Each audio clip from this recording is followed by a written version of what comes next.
Саламатсыздарбы? Неберем университетте окуйт. Ооруп окуусуна бара албай калган экен. Эжекеси сен окуудан айдаласың же 15 000 сом алып кел окууну улантам десең деп жатыптыр. Неберем мага чалып акча сал дейт. Мен таппай жатам. Бул коррупцияны качан токтотобуз?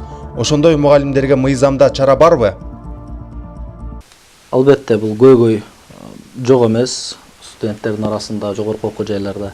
Бирок ага карабай мен бир нерсени мындай баса белгилеп айтып кетейин. Ошол акча каражатын берген дагы кылмыш. Ошон үчүн тиги бербеш керек. Сиз айтып жаткан 15 000 сом акча каражатын бербеш керек. Себеби дегенде бул пара талап кылуу. Опузалап пара талап кылуу деген атайын кылмыш жаза кодексинде берене бар. Эгерде мугалим ошондой акча каражатын талап кылып жаткан болсо, бизде мына Кыргыз Республикасында бүгүнкү күндө аябай коррупцияга каршы иштер жүрүп жатат. Бул бардыгыбызга маалым болуп турат. Ошондуктан коррупцияга каршы кылмышка кызматка кайрылсаңыз, алар атайын ыкчам чараларды колдонуп, тиешелүү чара колдонушат. Ал эми окуусуна барбай калган болсо, ооруган болсо, сөзсүз түрдө бул жүйөлүү себеп катары танылат. Себеби дегенде ошол ооруган болсо, атайын медициналык тактаманы алып барып берген болсо, бул жүйөлүү себеп катары табылып, мындай учурда ал демек окуудан четтетилбейт. Бул демек ошол мугалимдин өзүнүн жеке кызыкчылыгы катары, демек пара талап кылуу катары таанысак болот. Ошондуктан сиз жогоруда айткандай коррупцияга каршы кызматына кайрылыңыз. Андай мугалимдер сөзсүз түрдө мыйзамдын алдында жооп бериш керек. Мындан ары андай коррупциялар болушуна биз мындай салым кошушубуз керек. Мындан ары андай коррупцияларга чек коюшубуз керек. Ошондуктан мындай кылмыштар катталган учурда Кыргыз Республикасынын кылмыш жаза кодексинин 313 беренесинде атайын ошол кызмат абалынан пайдаланып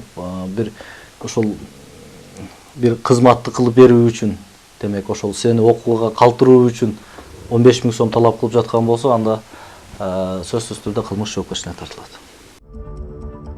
Кыргыз Республикасынын кылмыш жаза кодекси 313 берене опузалап пара талап кылуу, кызмат адамы берүүчүнүн кызыкчылыктарында анын мыйзамдуу укуктарын бузган, өзүнүн кызматтык милдеттерин аткарууда кандайдыр бир аракеттерди аткарганы же кызмат аткарбаганы үчүн жеке кызмат адамы же башка жеке юридикалык жак үчүн акча, баалуу кагаз, башка мүлк же мүлктүк эмес мүнөздөгү пайда түрүндө кызмат адамы жеке өзү же ортомчулар аркылуу опузалап талап кылынганда, ошого тете аны өзүнүн укук тарабынан корголгон кызыкчылыктарына зыян келтирген кесепеттер келип чыгышынан алдын алуу максатында пара берүү мажбур болгондой шарттарга койгондо, эсептик көрсөткүчтүн 20 000ден 30 000ге чейинки өлчөмүндө же болбосо паранын 20 эседен 30 эсеге чейинки суммасында айып салынат, же болбосо мүлкүн конфискациялоо менен 5 жылдан 10 жылга чейинки мөөнөткө белгилүү кызматтарды ээлөө же ээлөбөй иш жүргүзүү укугунан ажыратуу менен 10 жылдан 15 жылга чейинки мөөнөткө